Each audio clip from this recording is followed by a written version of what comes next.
Olá, eu sou Kátia Santos, psicóloga e psicomotricista relacional e faço parte da equipe de práticas integrativas aqui de Recife.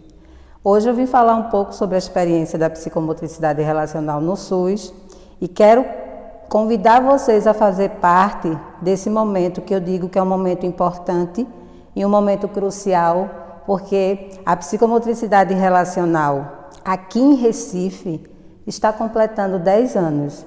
E aí, a gente não tem como deixar de falar para vocês o qual e o quanto é importante todo esse processo que a gente vem acompanhando durante esse tempo.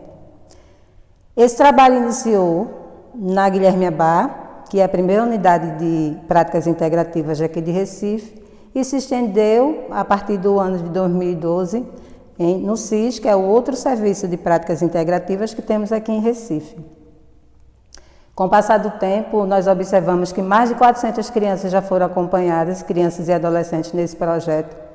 E o mais importante de tudo isso é ver o quanto a psicomotricidade relacional, dentro do seu potencial, vem possibilitando as crianças e adolescentes se encontrarem, rever o seu potencial humano, trabalhar as suas dificuldades e olhar para o mundo de uma forma mais livre, mais importante na relação com o seu próprio corpo. A gente diz que quando a gente estabelece uma relação positiva com o nosso corpo, a gente tende a se relacionar melhor com as pessoas. A prática da psicomotricidade relacional, ela é potente, porque dentro do seu percurso, ela traz essa contribuição social, onde se é permitido viver o que cada um tem de melhor dentro de uma relação com o todo. Os grupos acontecem semanalmente e nós acolhemos crianças e adolescentes que têm dificuldades, tanto na questão psíquica, emocional, dificuldades no desenvolvimento como um todo. Então, a gente sempre fala que a psicomotricidade relacional é uma prática preventiva, educativa e terapêutica, mas preventiva não no sentido de prever doença, não, no sentido de promover saúde e bem-estar para o outro. Muitas vezes a gente percebe que algumas crianças não conseguem brincar. Isso é uma sinalização. Para nós, psicomotricistas relacional, é importante saber se a criança brinca, como brinca e o que é que, através dessa brincadeira, ela pode transmitir dentro de um processo de decodificação, onde o psicomotricista relacional ele faz parte do processo. A gente diz que é uma prática do brincar, mas é uma prática de resgatar o ser humano dentro do seu potencial, como eu já havia dito antes. Então, nesse jogo simbólico de permissividade, onde as crianças vão expor, vão estar livres para fazer suas construções, usar o seu poder criativo, a sua imaginação, todo esse contexto promove ressignificações que são importantes para o seu desenvolvimento. Muitas vezes, a gente precisa fazer o convite à criança com jogos estruturados, porque ela já vem tão pronta com aquele modelo de eu só posso brincar desse jeito ou daquela forma, que o jogo estruturado promove essa conquista. A gente diz que é uma paquera, sabe? É um investimento afetivo que a gente faz para que essa criança possa chegar até a gente. E aí, para que a gente possa desenvolver um trabalho íntegro, importante, positivo, o psicomotricista relacional ele precisa estar presente dentro desse contexto com o seu corpo na sua integralidade. Ou seja, a gente precisa ter uma disponibilidade corporal para poder acolher esse corpo da criança e, através das expressividades psicomotoras que são diversas, como o tocar, o abraçar, o contactar pelo olhar, através dessas expressividades psicomotoras, a gente permite essa relação psicotônica, uma relação tão importante, onde nesse momento a gente resgata as relações primárias. O primeiro contato que o bebê tem com a mãe é através das relações psicotônicas. Então, no processo da psicomotricidade relacional, isso só vai haver essa possibilidade se houver um investimento afetivo de ambas as partes.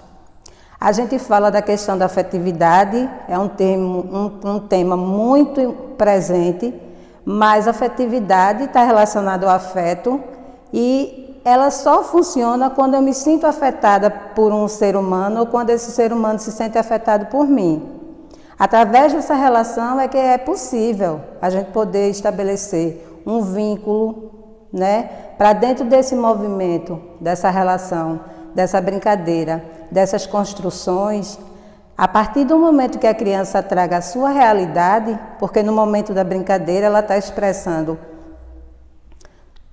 toda a sua dinâmica de vida, né? A gente fala aqui, movimento começa no útero, a vida começa no útero, vida é movimento.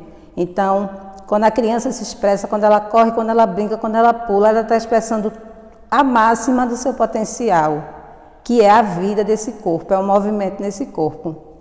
Então, é fácil falar da psicomotricidade relacional.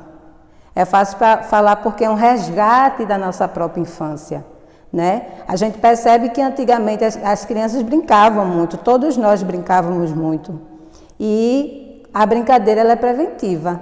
Ela previne sim possíveis transtornos mentais no futuro.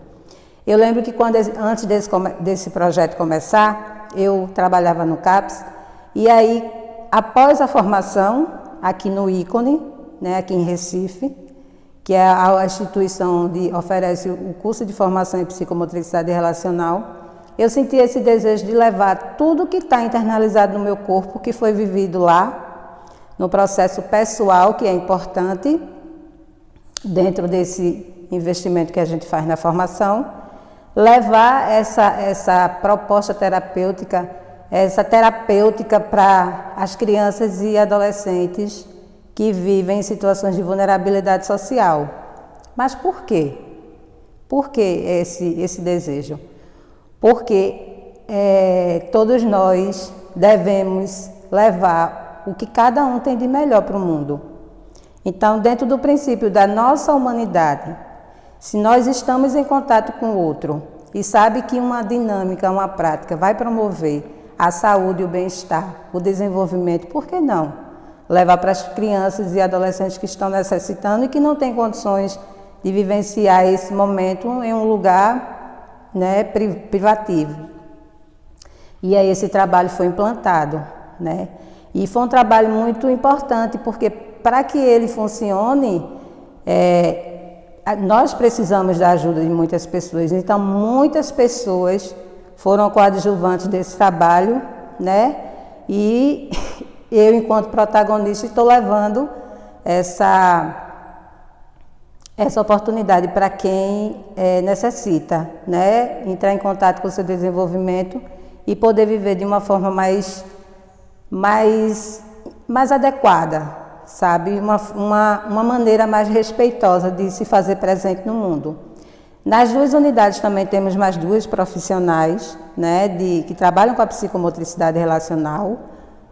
E tanto na unidade da Guilherme Abá, como aqui no CIS, né? Nós temos 3 profissionais que hoje desenvolvem esse trabalho, que é Bianca Pontes, Brena Leite, né? Que também vem desenvolvendo junto comigo nesse trabalho e a gente tem levado à frente. E o mais importante de tudo isso são as experiências, né? As experiências que as mães relatam, que as crianças também, né, o desejo de permanecer. E no momento que a gente se encontra, o trabalho da psicomotricidade ele não está acontecendo, mas nós permanecemos no contato semanalmente. Então, toda semana entramos em contato com essa família, né, fazemos chamadas de vídeo, partilhamos o dia a dia, fazemos orientações, conversamos com as crianças e tem sido momentos importantíssimos, porque muitas mães têm descoberto o potencial que cada criança tem. Porque muitas vezes o próprio adulto, dentro da sua condição humana, não tem a oportunidade de poder vivenciar um momento de brincadeira com seu filho.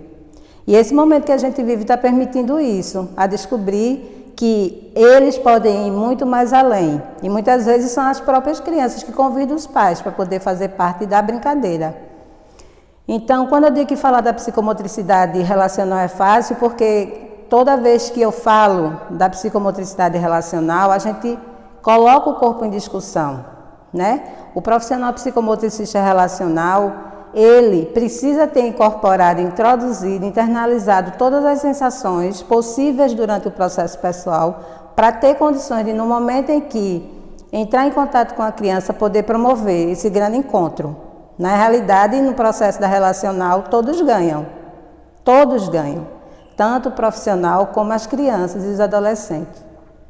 Uma coisa importante para falar em relação aos adolescentes é que, como eles estão no momento, né, onde a sexualidade está muito presente, e a gente sabe que a sexualidade e a agressividade, que é a pulsão de vida, andam juntas, no momento em que a gente trabalha na relacional, na psicomotricidade relacional, a gente promove uma autorregulação dessa energia positiva, porque muitas vezes vem de uma forma desordenada, e aí nesse processo de autorregulação, que também acontece com as crianças, eles vão dando novos significados e novas formas de poder se posicionar diante do mundo. A criança, muitas vezes, quando ela adentra a sala da psicomotricidade relacional, ela já quer brincar. Porque uma criança, quando entra em contato com um material que tem uma representação simbólica, olha para uma bola, a bola por si só, ela já fala muito. É muito difícil você ver uma criança que olha para uma bola, que é um dos materiais, que a gente fala materiais clássicos da psicomotricidade relacional, e essa criança não estabeleceu uma relação com essa bola. E aí, além da bola, a gente trabalha com aqueles bastões, aqueles macarrões de piscina, né, que tem outras denominações também, com corda, que tem um sentido de religar, de estar junto, de conter, bambolê, que no seu próprio formato, diz muito do feminino, da contenção, do estar dentro, do estar fora. E cada material ele vai ter uma representação para essa criança. Então, uma bola pode ter uma representação para mim que é diferente para a criança. Mas o mais importante é que o que é que aquela criança está querendo me dizer no momento em que ela brinca. No momento em que a gente está no jogo, a gente não fica preso a gente faz um processo de decodificação presente. O psicomotricista não fica observando. E tem os momentos de observação também. Mas, porque às vezes quando eles conseguem estabelecer uma relação com outras participantes do grupo, eles deixam o psicomotricista fora. E qual é o grande sentido da palavra relacional? É poder se relacionar entre eles, né? O psicomotricista relacional, ele está ali presente, se alia a criança para poder fazer o jogo simbólico. Mas muitas vezes, quando ele já se sente apropriado do seu poder, do seu potencial, ele vai em busca do material, ele vai em busca da relação com o outro e não precisa mais desse adulto. E aí, quando a criança vai em busca do seu material, para mim é muito simbólico e representativo isso, porque ele está indo em busca da vida dele, dos objetivos da vida dele, do que ele quer para o futuro, né? Se a gente pode falar em futuro, do que ele deseja para poder galgar. Porque se eu vou em busca da minha bola, eu estou indo em busca do meu estudo, eu estou indo em busca das minhas conquistas. Então, tem toda uma representação. Porque a psicomotricidade relacional é uma prática para a vida, é uma prática que promove situações onde eu vou estar lidando com o meu potencial para a vida, para além do meu corpo. E a gente sabe que o corpo ele chega antes da linguagem, porque ele tem a sua própria linguagem, né? Então, toda essa ressonância corporal, de afeto, de contato psicotônico, toda essa ligação no momento em que a gente está nessa vivência, que é tão potente, importante, nessa promoção de saúde e bem-estar, esse corpo ele apresenta de uma forma solta, leve, desprovida, sem julgamento. A gente sempre diz que no processo da relacional, a gente precisa ter um espaço setting terapêutico, onde essa criança se sinta acolhida. Essa sala precisa estar organizada, né? Iniciamos o processo num tapete, que é uma grande referência, que é onde a gente recebe as crianças, é onde a gente faz os acordos, uma grande casa.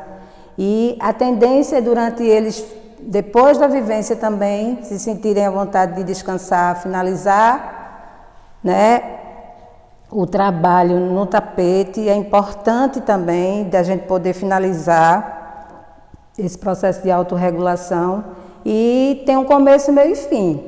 Iniciamos a atividade, fazemos os acordos, que o mais importante é brincar tendo cuidado para não machucar o seu corpo e não machucar o corpo do outro. E durante a vivência, muitas vezes a criança ou adolescente, ele esquece ou não consegue respeitar a regra, mas eles mesmos entram num acordo tônico, que um dá limite, que um representa, que um diz, você não está respeitando um acordo, e nesse diálogo tônico necessário, a relação vai se estruturando de uma forma que eles vão chegar numa relação possível, adequada, boa, ao ponto de, após a sessão, eles estabelecerem outras relações, de final de semana, de se comunicarem pós o grupo. E aí a psicomotricidade relacional, ela promove esse encontro, né? É uma prática muito humanista pelo seu fazer clínico. A gente sabe que aqui em Recife, a psicomotricidade relacional, ela é reconhecida enquanto prática integrativa pelo seu fazer clínico, por olhar esse ser humano na sua integralidade, por promover essa criança, esse adolescente, a sua autorresponsabilidade no momento em que está no jogo, com o seu corpo, com o outro, de poder possibilitar essa criança viver a sua máxima dentro, quando a gente fala dessa integralidade, né, desse ser humano, dos seus limites, de tudo que está internalizado nele e que através dessa prática se potencializa. Então, o fazer clínico da psicomotricidade relacional está muito em ressonância com as práticas integrativas, que é onde a gente trouxe o trabalho. Ao mesmo tempo, é importante trazer esse dado de realidade, porque Recife reconhece, né? E estamos completando 10 anos da prática. Por que não falar dos benefícios dessa prática? Né? Precisamos ampliar. Nos deparamos com dificuldades, claro, todo projeto sempre tem as dificuldades, né? De compra de material, de local adequado para se fazer, mas isso não é o mais importante. O mais importante é a gente continuar investindo no que realmente vale a pena, que é o ser humano. Então, dentro desse jogo simbólico, nessa brincadeira, nessa ludicidade, é muita alegria, é muito prazer, né? E todo esse prazer fica internalizado no corpo da criança. E é tão importante que no momento que eles nos encontram em qualquer lugar, eles correm para abraçar. Eles não se privam desse contato. Então, se nós temos uma prática que promove esse encontro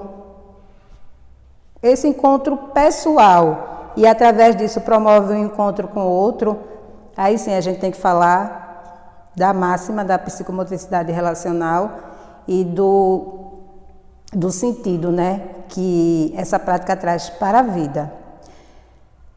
Uma coisa importante também é que muitas das crianças, elas chegam com autoestima muito baixa e até desacreditam que não sabem brincar. Não sabem brincar, não sabem entrar em relação com o outro. Né? E muitas vezes é necessária essa provocação, convidar essa criança, né? Fazer mímica, se é a forma que a gente perceber naquele momento de trazer para o jogo, né? Observar o olhar que é uma relação muito primitiva, né? Muito profunda, da gente poder estar observando, estar internalizando, entrando em contato com esse ser, e convidando ele para chegar até o corpo.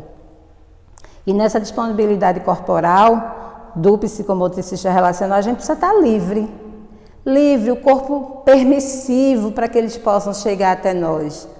Pronto, eu acho que isso resume um pouco do que é a psicomotricidade relacional, e a vivência ela traz muito mais do que a própria fala, porque a vivência ela é muito particular de cada um, né?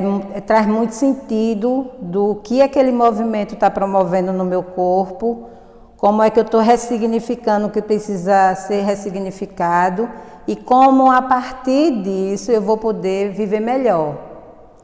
Essa é a minha contribuição, né, que eu trago hoje para vocês em relação à psicomotricidade relacional. Agradeço essa oportunidade e até a próxima vez.